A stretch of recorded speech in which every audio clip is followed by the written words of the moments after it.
अस्सलाम अलैकुम व रहमतुल्लाह व बरकातुहू। एक अरबी हकायत है कि एक बद्दू ने अपनी चचाजाद से शादी की और अल्लाह ने इसे एक के बाद दीगरे 9 बेटे अता किए। कबीले में इसकी शान बुलंद हो गई क्योंकि इस जमाने में बेटे ताकत, इज्जत और फख्र की अलामत समझे जाते थे। मगर जब 10वीं बार उसकी बीवी ने एक बेटी को जन्म दिया तो गोया इस पर बिजली गिर गई। इसके चेहरे पर गुस्से और नागवारी के आसार फैल गए। वो आसमान की तरफ देखकर चीख उठा, आलैला अलसूद, आलैला अलसूद। इसने अपनी बीवी से मुंह मोड़ लिया और इस नन्ही कुल्ली को अपने लिए मनहूस समझ बैठा। वक्त गुजरता गया, बेटे जवान हुए, शादियां हुई, उनके नए खेमे आबाद हुए और फिर एक दिन वो बाप जो कभी कबीले का फख्र समझा जाता था अंधा हो गया। 9 बेटे जिन पर इसने नाज किया था अपनी अपनी जिंदगियों में मसरूफ हो गए।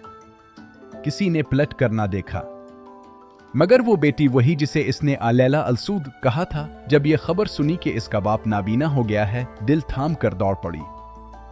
इसने खामोशी से बाप के खेमे में दाखिल हुई, इस बूढ़े जिस्म को नहलाया, खेमा साफ किया, खाना पकाया और दवा दी। बाप ने इसकी कलाई को थाम कर लरसती आवाज में पूछा, बताओ ए बेटी, ताव कौन है?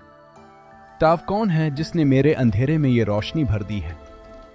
इसने रोंदी हुई आवाज में कहा, मैं हूं तुम्हारी लैला अलसूद, तुम्हारी सियारात। ये सुनना था कि इस बूढ़े की आंखों से भी आंसू बह निकले। वो जार व कतार रो पड़ा। इसने बेटी के हाथ थाम कर कहा, बेटी मुझे मुआफ कर दो।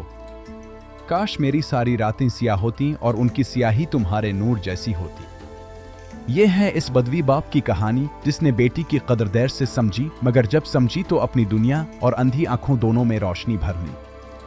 बेटियां आर नहीं होती, रहमत होती है। वही दिलों के जख्मों पर मरहम रखती हैं, वही बूढ़ों की तन्हाइयों को जन्नत बना देती है।